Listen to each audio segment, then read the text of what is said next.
have been receiving like a lot of troll, I guess, troll messages, and I think a lot of the times it's about relationship stuff. I think that someone or ones or people might have some assumptions about me in regards to my relationships. So I like to discuss how my relationships have been for the past. My son is 13, so for the past 13 years, I am a domestic abuse survivor. My ex-husband used to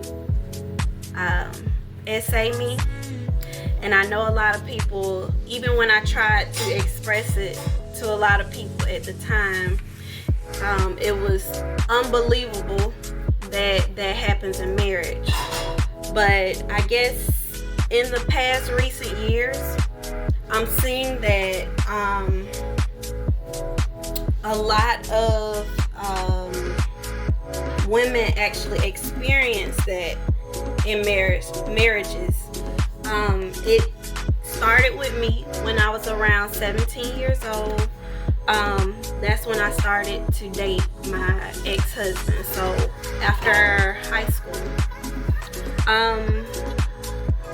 I was in that marriage for a relationship for about 11 to 12 years. And I dealt with it. I thought, I was reaching out to people, and a lot of the times the response I was getting was, is it that bad? Or, you got 3 kids to take care of, or what you gonna do? It was, to me, it was a situation that I couldn't help myself out of, because mentally, starting a relationship and being in that type of relationship as a child, because I do think 17-year-olds are children now that I have my own kids.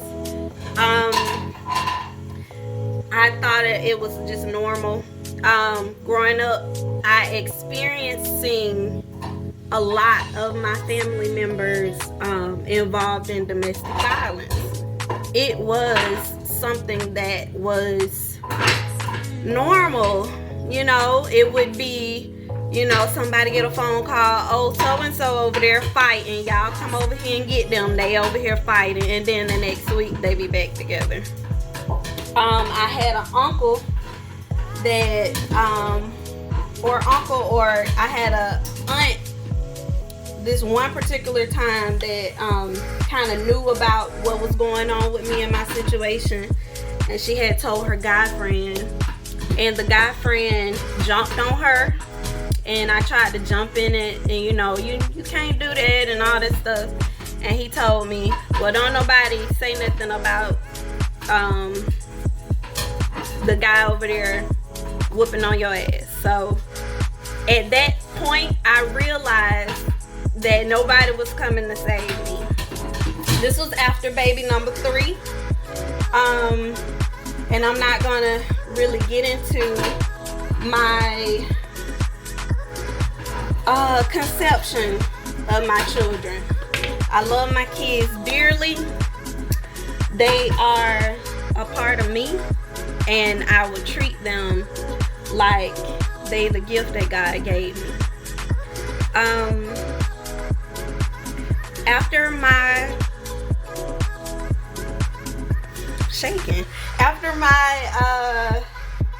relationship, my failed marriage, I divorced, and I got into another off and on relationship that lasted about 10 years. It was a situationship. I hadn't had many relationship experiences, and I just thought that the man should take the lead. So when he wanted to be bothered, thought that was cool. I do me, you do you. And it was a system that worked for almost 10 years. In the process, though, I started to realize that it was wearing and tearing on my emotions, on my self-worth. And, you know, it was also depriving my family, my children, from a fatherly experience. At that same time that I was in that relationship, my ex-husband was kindling his relationship with his side chick.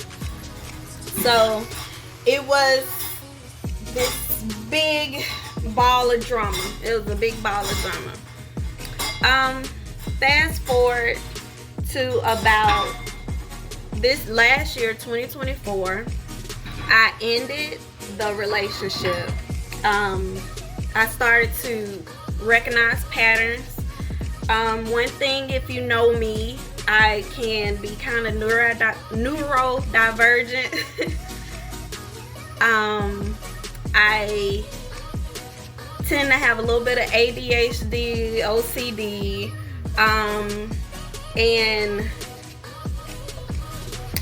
but I'm very in touch with my spiritual nature. Anybody who knows me knows that I've been kind of having these prophecy dreams since I was a child, and I didn't mean to come across to people as fake or lying, but I do have prophetic dreams, and it's something that's been happening to me since I was a child. Most people that know me have recognized when I stare off into space, and that was also something that came along with my spirituality. Now, as I got older, I kind of developed a relationship that's a little bit closer to, I'd say Christianity, but I am a open-minded person. I believe in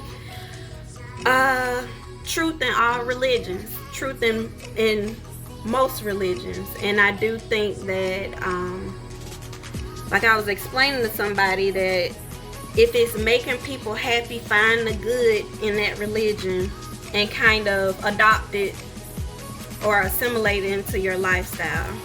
So that's kind of what I do. I fast forward, so 2024, I was in this situationship.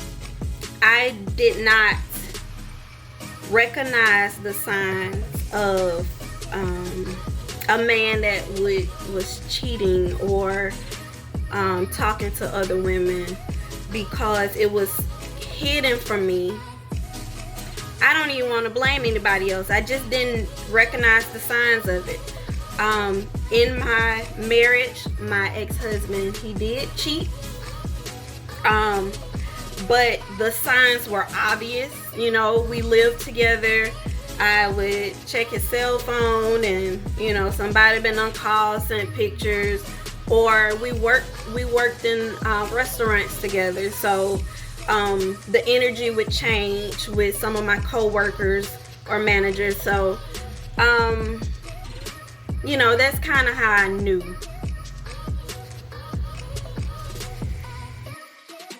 Okay, so I'm back. So this year I started to receive like messages, and I don't know, maybe it's been happening, but I guess I'm a little hyper aware of it now. But I'm starting to see messages about certain things that I post in regards to relationships and cheating and all of that. And I do think that I want to acknowledge that I was naive in a relationship with the man, but I do think as a woman, what I'm realizing, even through learning and research, that a lot of women fall victim to naivety with relationships and men. I don't even want to run on about it, but the way that our brains are set up, women are set up in a way to have a naivety in order to procreate with men. So a lot of the times we push stuff up under the rug because we're in love. And that's what I was in love. But I've been noticing that I'm getting messages from people in regards to relationships, and I only mess with one guy long term for 10 years, and in that relationship, when we did discuss our exes, he discussed the people that the people that he had dated in a fashion as if they were his exes, and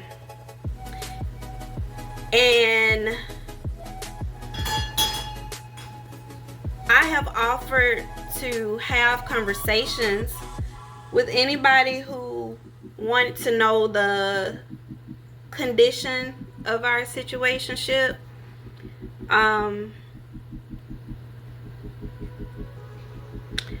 But yeah, I do think that, you know, everybody goes through these bad relationships. Maybe everybody goes through bad relationships. I know that I went through bad relationships. I take responsibility for the decisions that I made in my relationships. Just trying to find myself and be loved. I don't know. It feels like sometimes, no matter what, I tend to come across to people in a way that I'm not trying to. But all I can say is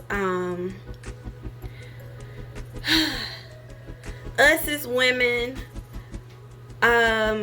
it's very important for us to have father figures in our lives that can clue us into what to expect in dating, and tell us, you know, this is appropriate behavior, this is acceptable behavior, and to also model the behavior that that they desire for us to have in a mate.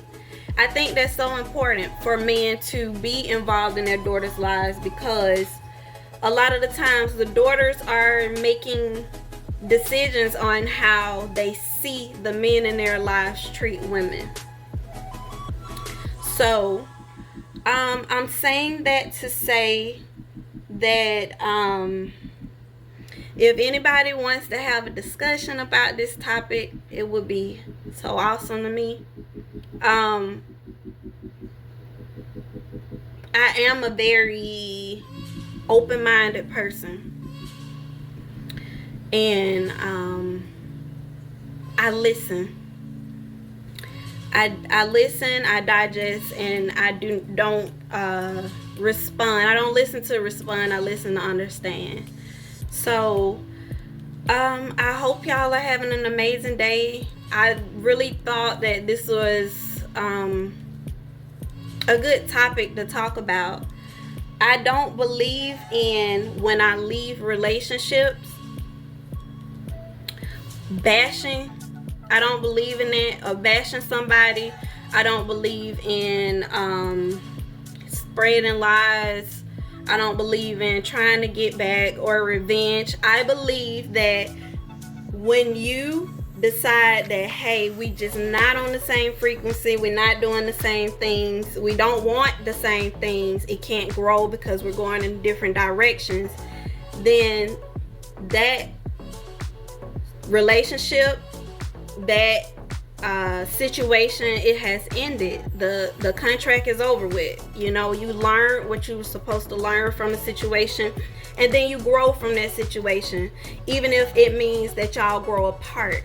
So that's one of the things I'm kind of makes me nervous about marriage, is sometimes you might have a person that grows a little bit faster than the other person, or decides to grow and the other person doesn't decide. And see, what happens in marriages is sometimes you can get locked into a situation where you can't grow in a relationship because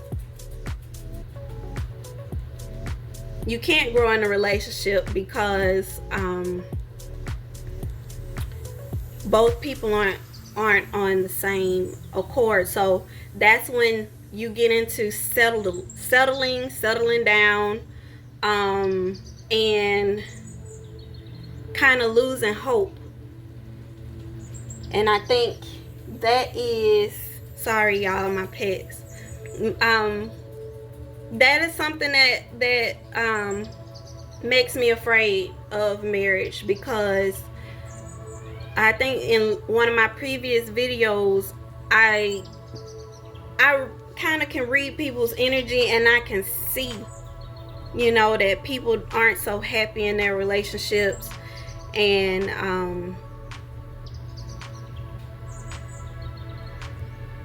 yeah, it's kind of a fear of mine to be in a relationship unhappy all over again, and I'm locked into it.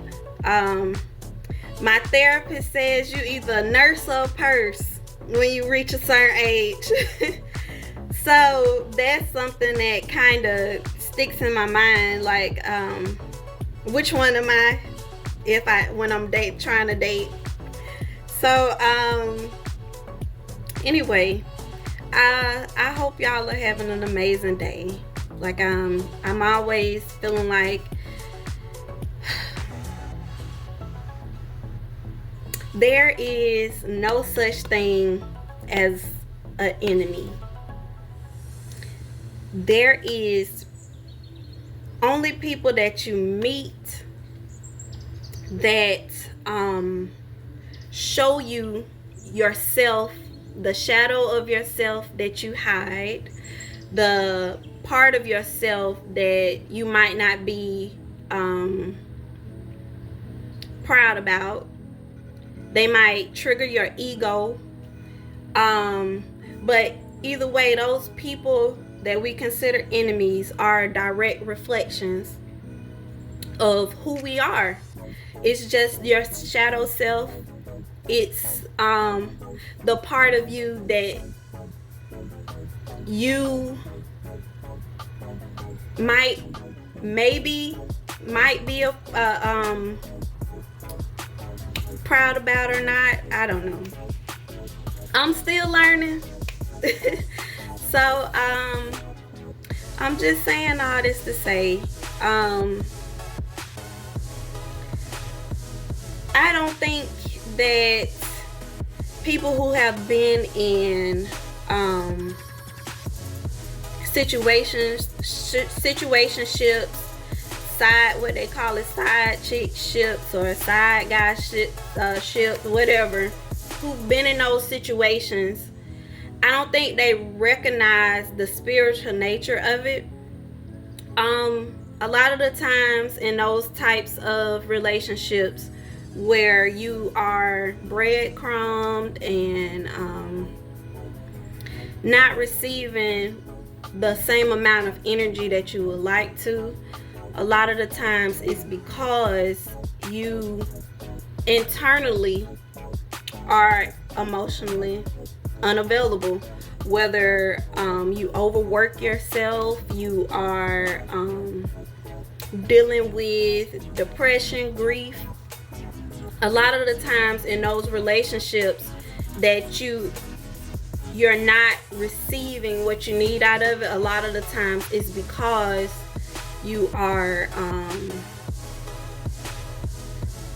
in lack internally yourself. So I hope I said that right.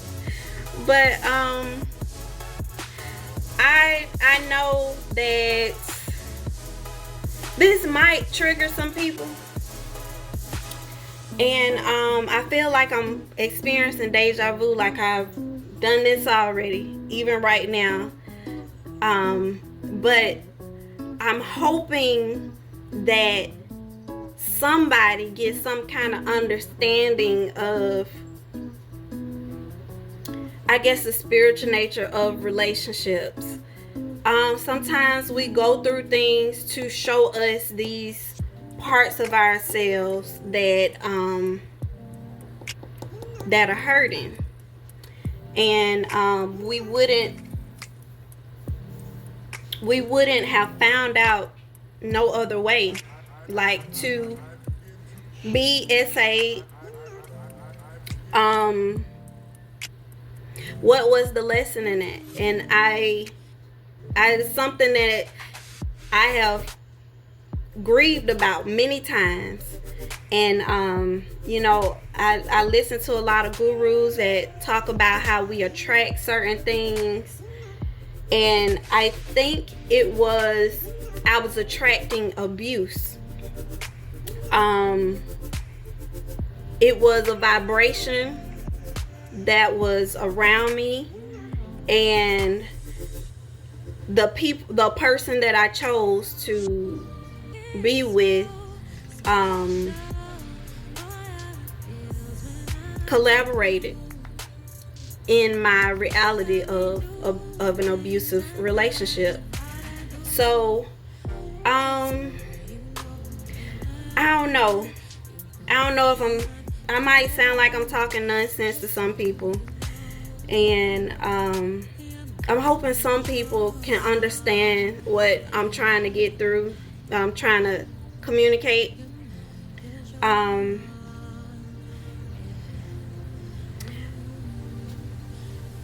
But my relationship advice, the same thing I tell my children, is be in love with you first. So whatever that take, if that take you got to be celibate for a minute, if that take you got to get the job that you want, if that take you got to get the money that you want, if that take you got to get the body that you want, whatever it take, you got to get your hair done the way that you like to get it, whatever it takes for you to be in love with yourself, then you'll attract the person that's going to treat you like they love you, that's going to treat you the way that you're treating yourself. You got to heal all those shadows. You got to heal all the ego and the brokenness, the grief. You got to heal all of that stuff in order to access the perfect relationship. I do believe that it is some relationships out here where the two people, they click. Everything is moving like a well-oiled machine. And I do think it's because those two people have decided to meet themselves and love themselves first. And anything they contribute to the relationship is a plus. Like the mirror of them two is, you are a part of me, I am you. They understand it. And so I think I'm just trying to get myself to that level of understanding, and trying to get myself to a level of love for myself. No matter what I look like, how I am, what I do, how much money I make, what my family is doing, what my kids are doing. It is really about coming to terms with, how do I love myself better? And I'm okay with waiting until I'm in love enough with myself before I reach out to another person to love me. Now, I do know it is very possible to love somebody. It is very possible to love somebody more than you love yourself. And that's when you get into trouble, because You have expectations that this person is going to make you fill up this void. They're going to add some things, to that hole that you got. But no matter what they put into the hole, it's like a black hole. It's empty. It's not gonna manifest. So what other relationship advice I got? Cheating. I think there is no way. I know I see women and men talking about, well, she cook and she clean and she take care of the kids and she switch her wigs every day and work out and make 6 figures and drive a Bentley, then I'll be faithful. But I don't think that's what it takes. A lot of the times people who are unfaithful are looking for love personally, looking for love that they're not receiving from their mate, because the mate is a reflection of themselves, not loving themselves. So I hope I made some sense right then. And I think the only way to fix that is to figure out how to deepen the relationship with yourself. And the problem with that is when you start to change and start to love yourself more, you might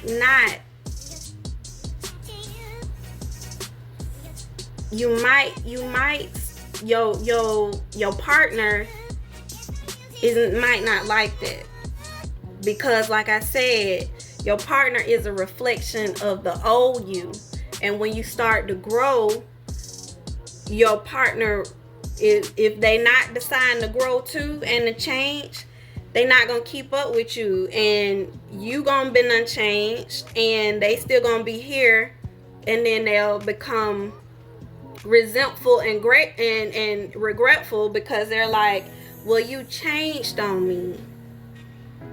And sometimes it's not change, sometimes it's growth. So I think that's what happened in my marriage. I started to, when I did, this is a phenomenon that happened when I did step out on my marriage. One time I received love that felt better than what I had received from my mate, and it helped me grow in some kind of way. It helped me to realize that, hey, I'm not supposed to be treated a certain way. What was happening to me was wrong, and that was something that I grieved about too, because I felt like, how can I have done that to myself? How can I have, why didn't I realize where I was, what was going on with me? But it's just because I hadn't grown yet. So having that acceptance for myself at the time of what I was going through at that time to who I am now, I have to still love me at the point where I was really broken, because still at that point I still was a good wife, I still was a good mother. I didn't cheat on my ex-husband, even though I was going through a lot of that. We separated many times through that, just for me to go back. I learned a lot of lessons, and It made me a better parent. It made me a cook. It made me dealing with sick children. It taught me patience. It taught me so much patience.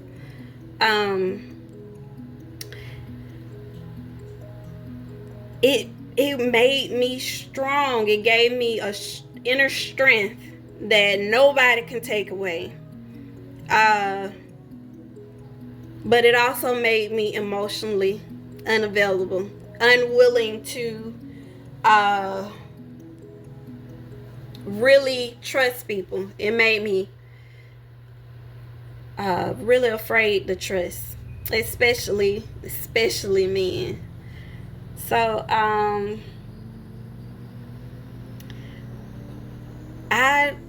can't think of any other relationship advice. I saw a post, and that post keep coming to my mind. I was gonna repost it on my Instagram today. I didn't, but it was this post about Jesus recognized one woman out of, I think it was 170 women that were in the Bible. This one woman he recognized and said, remember Job's wife. And I remember in that story, if that's the right name, in that story, an angel told her not to look back because she'll be turned into a pillar of salt. I remember last year, and like I told y'all, I'm very spiritual. I know I had people trolling me, calling me weird, but I trust my intuition, and I trust that I have a spiritual team that is working on my behalf because I have seen what they can do.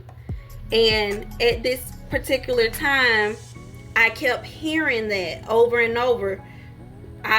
Last year, as soon as I moved into a house, it was my first time renting a home by myself. My sales dropped, and anybody who knows me knows that I bake cakes, and I had been doing it for a really long time. So when I moved in to the house, I had been rejected from trying to buy a home. I had my down payment for the home, but things didn't go the way I expected it to go because of taxes. And so I was like, okay, well, let me rent a home. I moved into this home thinking I was going to be making the same sales that I was making. And immediately after I moved into the home, I started to see a 30% drop in my orders. And I tried several different jobs. I tried getting certifications in different things.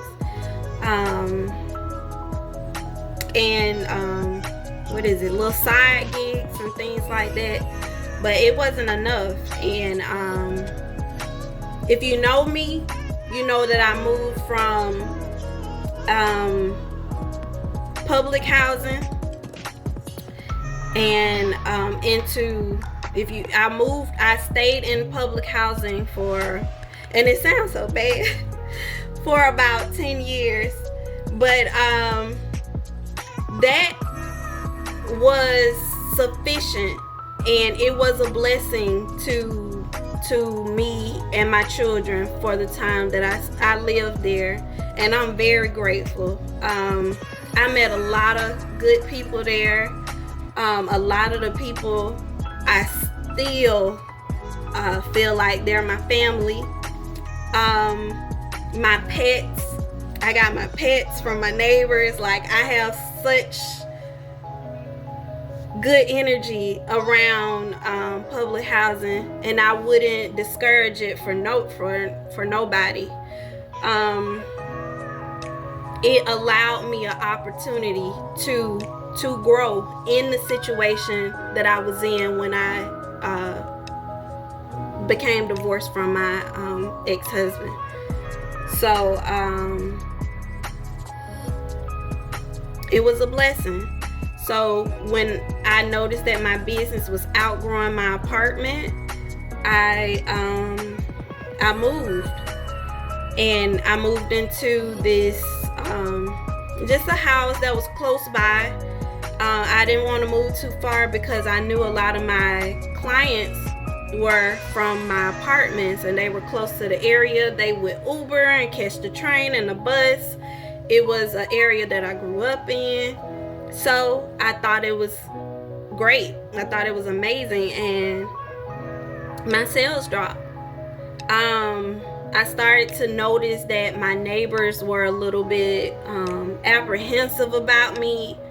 I think they saw my spirituality as witchcraft, and I think they started to do little things to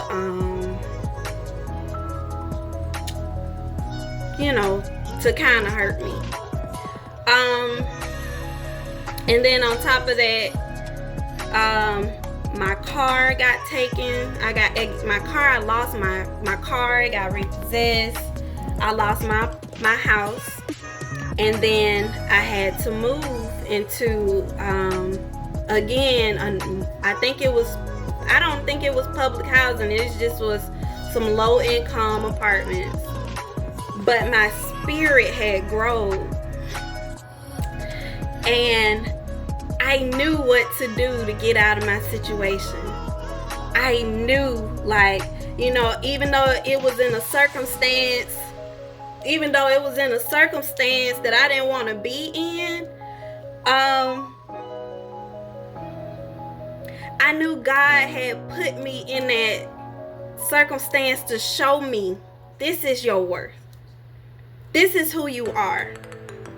When I was in that house, I started to doubt myself even more, going through that situationship. And like I told y'all, when you're in a situationship, you can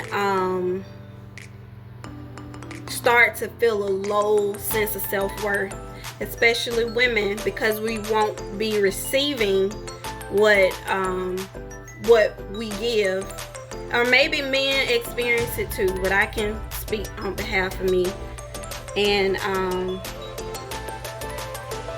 it started to diminish how I saw my business. It started to diminish how I saw myself as a parent. It started to really play mind games with me. And when I went into these apartments, I think it broke me, because I had worked, y'all, for maybe 12, 13 years on building my business, and I wasn't sure if people would still buy cakes from me, from my low income apartment. But people showed up. They showed up for me, and I'm so grateful for y'all. When I tell y'all, I was falling on my knees praying just about every other day. I'm so grateful for y'all. If you know you bought a cake from me in that apartment, I hope that you have some of the most extreme luck that you have ever had. I hope your life grows 10 times fold. But I worked myself out of it. And I stayed quiet. 1 second. With these lashes on.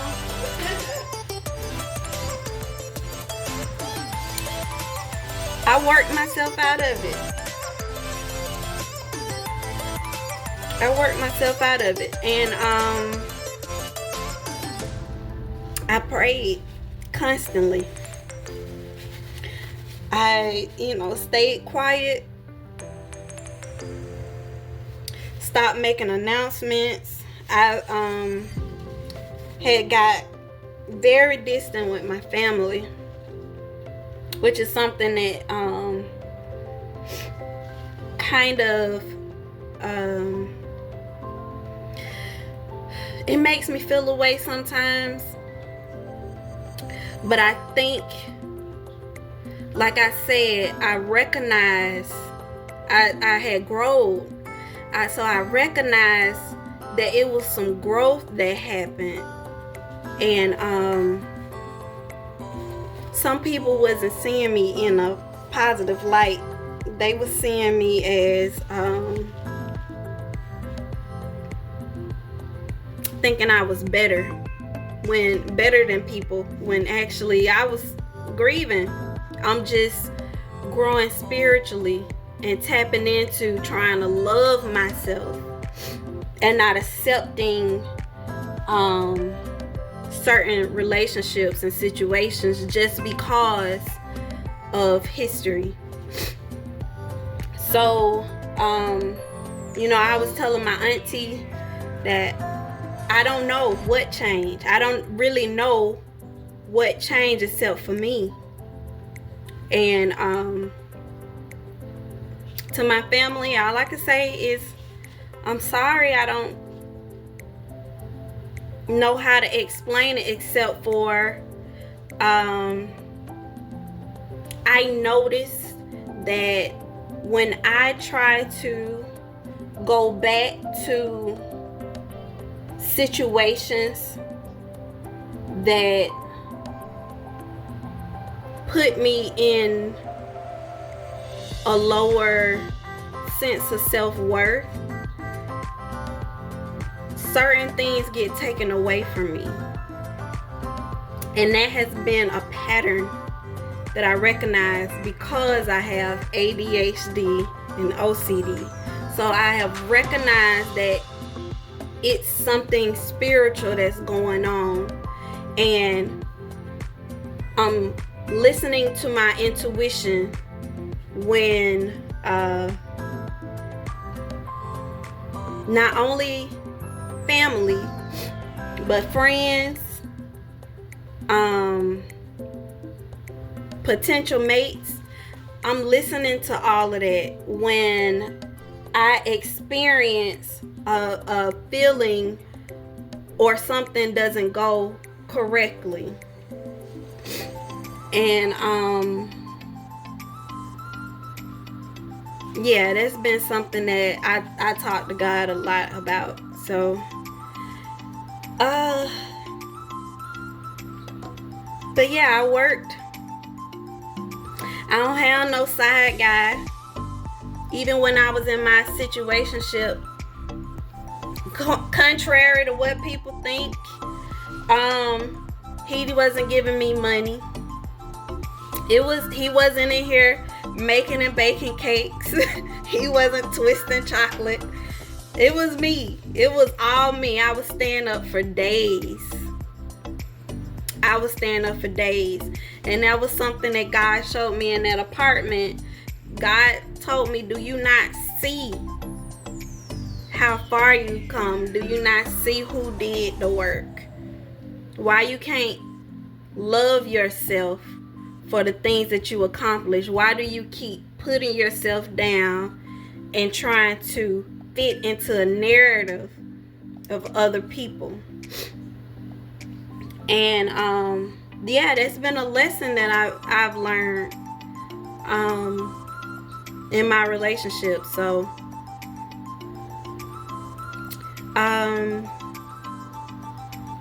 it's not something else I've realized is like a lot of people ask me, well, why you won't open up a store or a brick and mortar? And like I told y'all, I'm spiritual. I noticed a phenomenon that occurs when I leave was not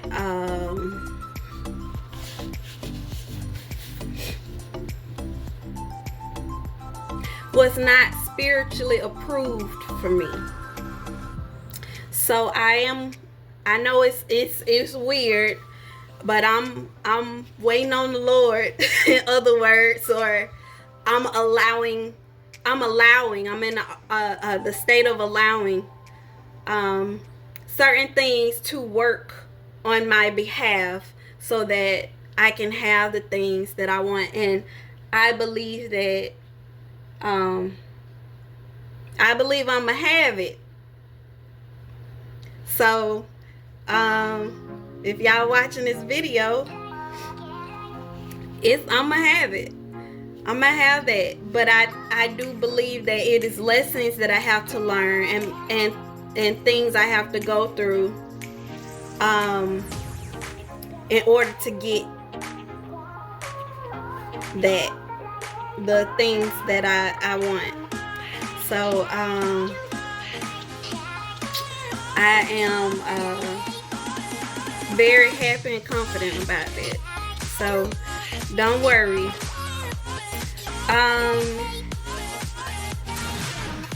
What else? How long I've been talking?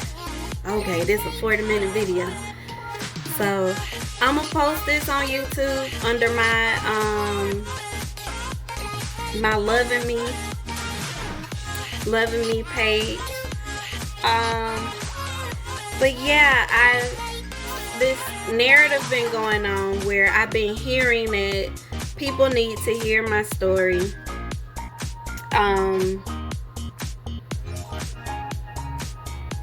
It's a weird story, you know.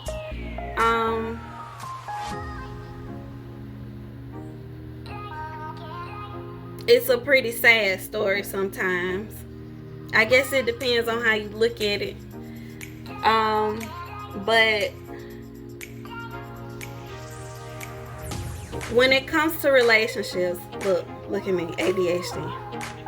When it comes to relationships, and the way that Jesus said, don't look back.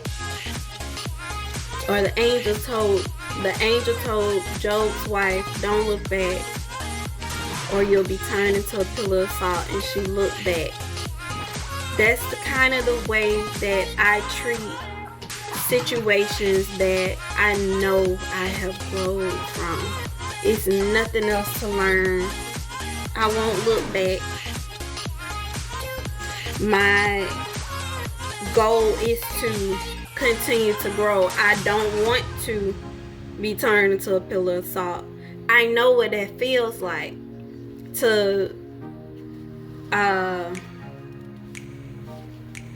me, it's the epitome of grieving the loss of a relationship, grieving the loss of a business. The tears and the grief is the salt. It is definitely cleansing. It is definitely cleansing.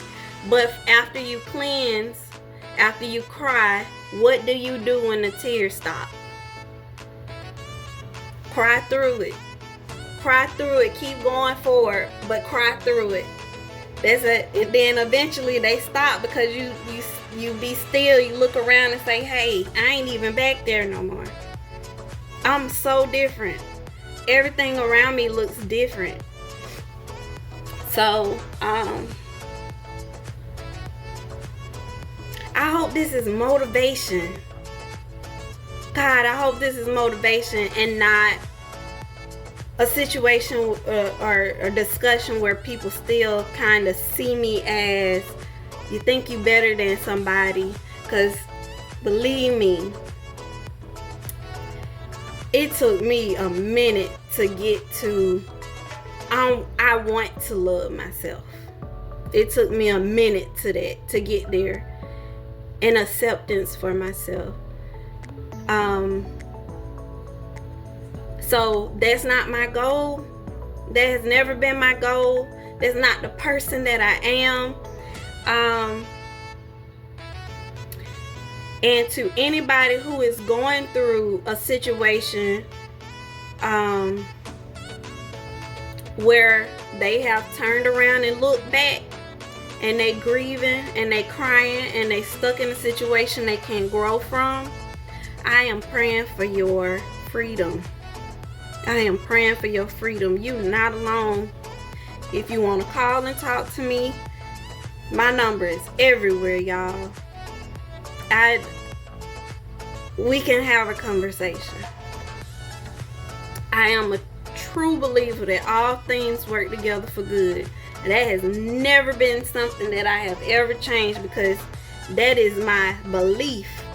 Even through all of what I've been through, I have been showed that it's good in it. It is so much good in it. And my son turned 14. My son turned 14 on Friday. And all I could look at him and say is, all things work together for good, without saying so much about his life. I'm so grateful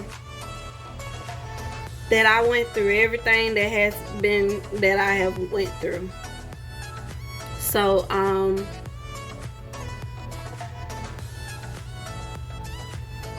yeah, I don't know. Maybe this touched some people. Maybe it still made some people feel shady about me. I don't know, y'all. I have also realized I ain't gonna be able to please everybody. It's people that's gonna reject me no matter what. If I offer them diamonds, if I offer them $1 million, they gonna take it and run.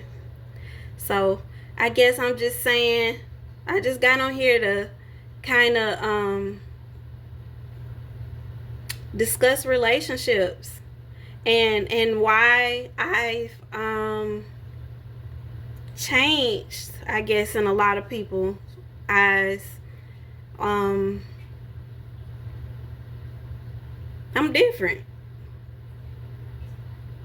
and I'm unapologetic about that, because it took me a while to realize I can't fit in. I won't fit in. I don't know how to. I'm not allowed to. So, yeah. So I hope y'all have an amazing day. I know it's like the third time I said that, but I hope y'all got something from this video. Talk to you later.